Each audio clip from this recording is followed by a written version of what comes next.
In today's video, I'm going to teach you how to set root domain, subdomain, path on GoHighLevel. First, log into your GoHighLevel account. From the left menu, scroll to the bottom and open Settings. Inside Settings, choose Domains and URL Redirects. This is your hub for everything domain related. Here you have 3 ways to get a domain working. Purchase a brand new domain right inside the platform, transfer an existing one in, or simply connect a domain you already manage elsewhere. Purchasing or transferring keeps everything in one place.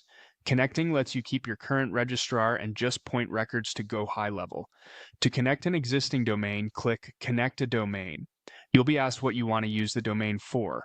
Pick the destination that fits: a funnel, website, store, blog, or webinar, or specialized options like email, WordPress, client portal, and branded domain.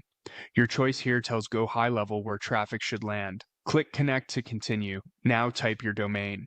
If you enter the root, like example.com, you're setting the apex domain. If you enter a subdomain like pages.example.com or www.example.com, you're setting a subdomain. Click Continue and follow the on-screen DNS instructions. A few quick guidelines so this goes smoothly. For subdomains, you'll typically create a CNAME at your registrar that points to the target shown in GoHighLevel. For a root domain, you'll use an A record or an alias NME when supported. Avoid creating duplicates of existing records. Remove or update old A or CNAME entries so they don't conflict. DNS changes can take time to propagate, so give it up to a few hours and then test in a private browser window. Paths are the part after the slash, like example.com/offer.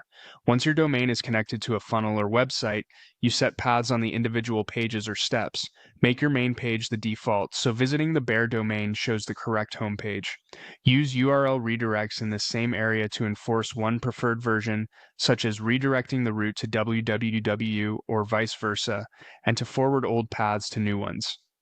One more tip: if your email uses the same domain, be careful not to overwrite MX or TXT records. When in doubt, use a dedicated subdomain for your site, then keep email records untouched on the root. That's it. Open Settings, go to Domains and URL Redirects, choose Purchase, Transfer, or Connect, pick the destination, enter your domain, and continue with the DNS steps. You'll have your root domain, subdomain, and paths set up cleanly in GoHighLevel.